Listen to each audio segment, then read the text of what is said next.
What up? T-Bob here. And Jake as well. And look at you. You done stumbled upon little OTB Saints, where we bring you all the latest black and gold coverage.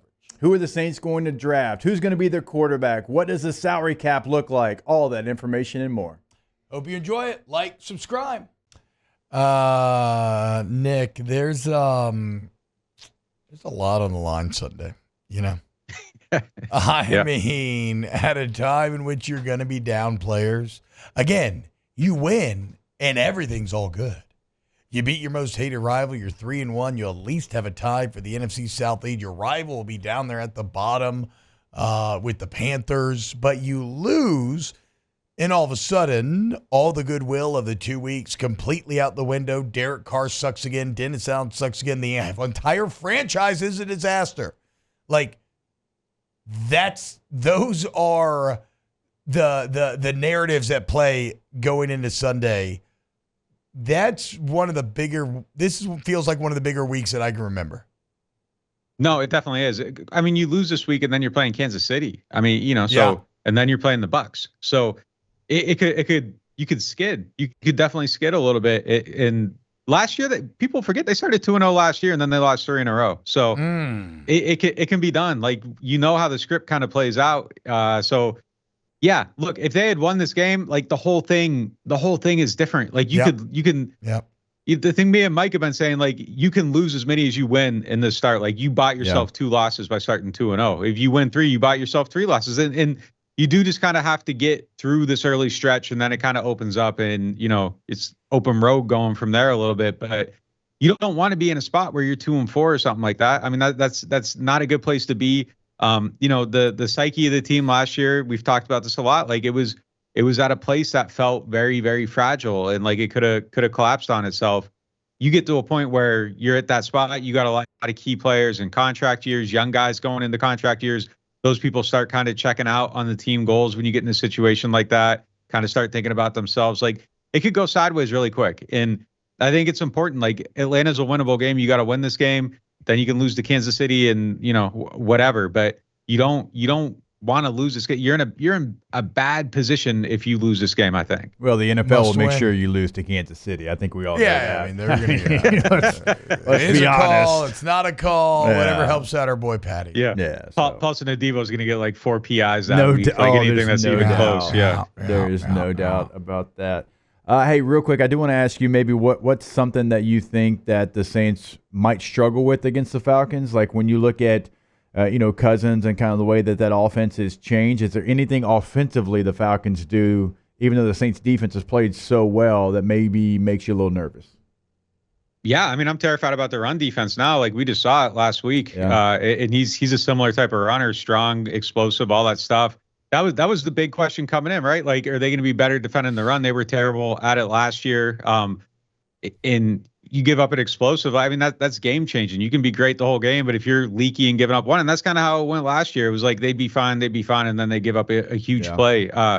That's scary, definitely. And then, the tight end there hasn't done a ton, but defending tight ends is it's like, it feels like a decade-long problem for the Saints. I mean, that's kind of the biggest fantasy hack out there, is that if a team has a good pass-catching tight end, like, and they're playing the Saints, put them in your lineup, and they're going to get you the points. I thought they made a decent adjustment against Goddard after the first half, but then, you have Jordan Howden come down and crash in, and you give up a 65-yard play, and all of a sudden Goddard's sitting on 170. So I think the 2 areas where you're kind of worried about the defense the most, Atlanta can exploit kind of both those things. So, I don't love the matchup. I really don't. I don't love it. Look, neworleans.football is the site, guys. Stay up to date there. You will learn everything you need to know about the Eric McCoy injury, the availability of Cesar Ruiz, how this team's looking to prepare for next week against the Falcons. Nick, thank you so much, my friend. Yeah, see you guys next week. Nick Underhill, neworleans.football. He is the best. So, yeah, man. I mean, again, it sucks because you just needed a little injury luck. Like, yeah. Why of all the people, why did you take out? I mean, Eric McCoy might be the most invaluable player on this team contextually as to what he means to his position group. And why'd that guy have to get taken out? That sucks. Taysom Hill, right? The Kyle Juszczyk of your offense. Although I expect he will play on Sunday, given that he was already practicing last week. But yeah, just a huge bummer there. But yeah, I mean, you're shuffling around an offensive line that was already poor. Yeah, I mean, Cesar Reese missed. I don't even know who. Well, I mean, he missed the game Sunday, even though he was playing. So okay, for a second you had me freaked out like I missed something. Yeah, true. But I literally mean like, who will be the names? Have you ever seen a player? And at times he's good. So but when he's bad, all of his technique goes completely out the window. I have never seen a NFL lineman reach out with his hands and duck his head as much as he does. Yeah. And T, you know this better than I do. Like, that is like probably like day one, high school, college, pros, doesn't matter the level. Like, you can't do that. No. And he does that. It's and pass protection. I mean, that's like the number one, hey, don't do this, is like the first thing that you learn in pass protection. It's not ideal, but I'm keeping the faith. That's fine. Nice. You can keep the faith. I'm not trying to jump off ship here, but he does it far too often to be a pro with that many games. Yeah. Because he doesn't do it consistently. Like, I'm not saying it's the only thing that he does, but he does it enough where it's a glaring just technique flaw. Yeah.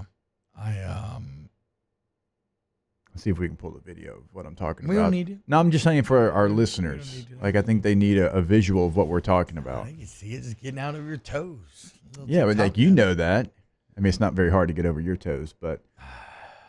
Wow, just amazing black and gold takes right there, Jake. I don't think I've ever heard any takes that are better than the two guys that just gave you that take. And you can keep getting them by going ahead and liking, subscribing, ringing the bell to get notifications when we post.